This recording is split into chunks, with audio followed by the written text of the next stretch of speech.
The text came in at 11:47 p.m., glowing against the dark bedroom ceiling. Congrats on the wedding venue.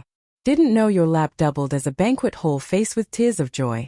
I sat up, heart thudding, rereading it like I'd misunderstood English. Wedding venue? My lab? The one I'd built brick by brick with a $1.5 million federal grant. The place that had cost me 5 years of my life, countless nights away from home, and more fights with my wife than I could count? I typed back, "What are you talking about?" No reply. Down the hall, my wife Layla slept on her side, phone face down on the nightstand. For the first time in years, I wondered what was on her screen that she didn't want me to see. The lab was my pride.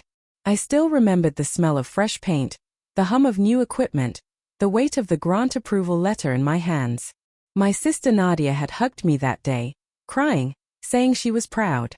She'd been engaged then, already stressed about money, venues, timelines. I'd offered emotional support, nothing more. Or so I thought. The signs had been small at first. Nadia calling me during work hours, then hanging up when I answered. Layla stepping out to take family calls and coming back flushed, distracted. A catering invoice accidentally forwarded to my email, quickly followed by a frantic apology about a mistake. I told myself I was paranoid. I was always paranoid when deadlines piled up.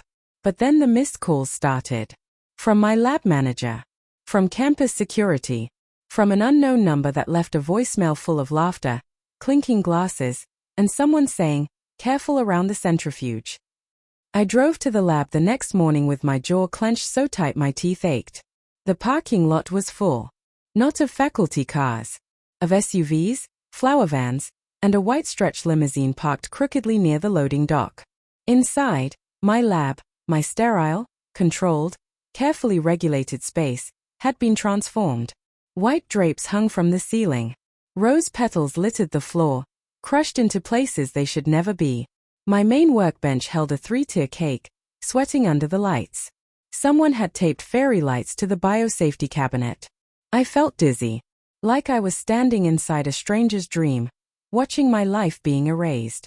Nadia appeared in a lace dress, eyes wide. "Oh, you're early." "Early? What is this?" I asked, my voice flat. She smiled nervously. "It's just for today. Isn't it beautiful?" Layla stepped up beside her, hand on Nadia's arm. "We were going to tell you," she said softly. "It just worked out." That was the moment something broke in me. Not with a bang. With a quiet, hollow crack. "You knew," I said to Layla. "You planned this." She didn't deny it. She was desperate. "And it's just space. No experiments running today. No harm." No harm. I thought of the compliance forms I'd signed, the warnings drilled into me, the responsibility I carried. One inspection. One report. Everything gone. I left without another word. Sat in my car and cried like I hadn't since my father died. That night, Layla confessed the rest. How she'd helped Nadia get access codes. How she'd told herself it was temporary, harmless, family. How she deleted messages so I wouldn't stress. "I didn't think you'd choose the lab over us," she said, eyes wet. I didn't answer right away. Because the truth was harder.